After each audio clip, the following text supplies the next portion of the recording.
Mayor Donker, you recently addressed probably 250 business leaders from our community at the annual Midland Area Chamber of Commerce State of the City Luncheon. And in that speech, you used the theme, "We are better together," quite a bit, talking about the collaborative efforts in our community that lead to really good things. Let's start out by using one example that you used from the public safety standpoint and how that makes us a better community. Sure. Well, we are better together. Collaboration has and will continue to be the cornerstone of our thinking and of our actions. And as it relates to public safety, I think we've had some wonderful collaboration.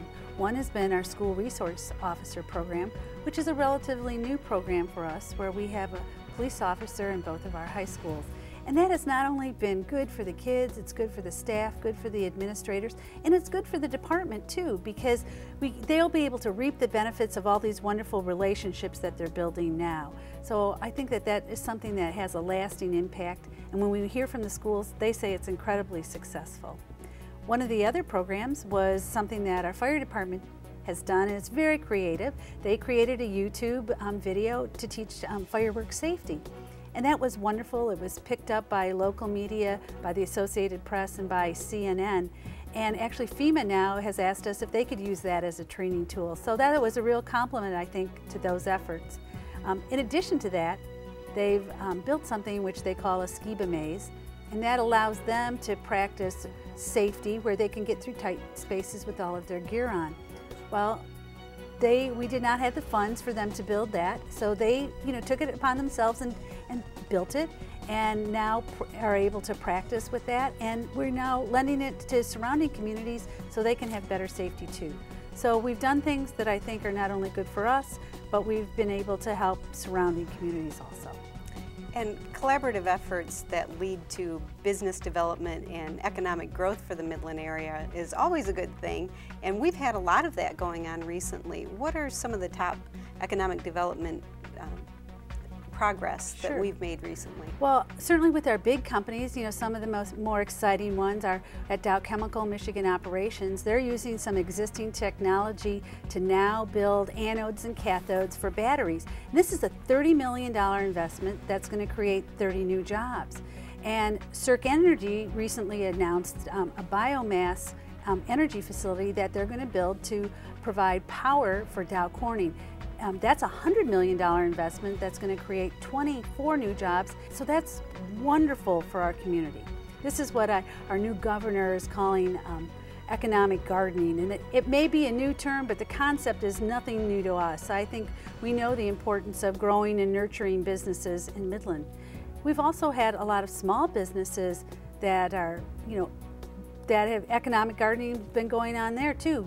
Yeiter Insurance Company is one. There's building a new residence inn out by the mall. We have a new organic market out on Saginaw Road. So many things, very good things for our community have been occurring. Lots of great things going on, but we're not without challenges. Where do we sit in the current budget year? What are some of the challenges we've faced? And then where are we going in the upcoming budget year? Sure. Well, when our current budget year, when we started out, we had a $2.6 million deficit. And we had to make, cuts in staff to address that. We consolidated departments. We stopped funding some programs, and we made, some cuts. And that's what we did to address that budget deficit. And we were able to do that without raising taxes. This year, we're starting out with a $2.1 million deficit, and we have some additional challenges. Emerald ash borer is a new challenge for us, and I call it that it's restaurant of choice. And we have 28,000 outlawn trees, most of which are ash. And if you look at Plymouth Park, it's predominantly ash trees also. So this is a $1.5 million problem for us over the next 3 years. So that's, pretty significant. Council gets together in January and we talk about things like this, and we asked John to work with his team and to make cuts as necessary, fees where they're appropriate, and if need be, a tax increase. So from the strengths of our community to the challenges, the underlying theme in all of that is opportunity.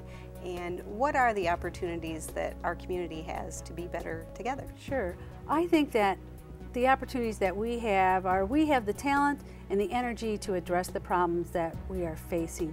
And we understand the importance of working together and leveraging relationships wherever we can. And I think that that is one of our strong suits as a community. We truly are better together.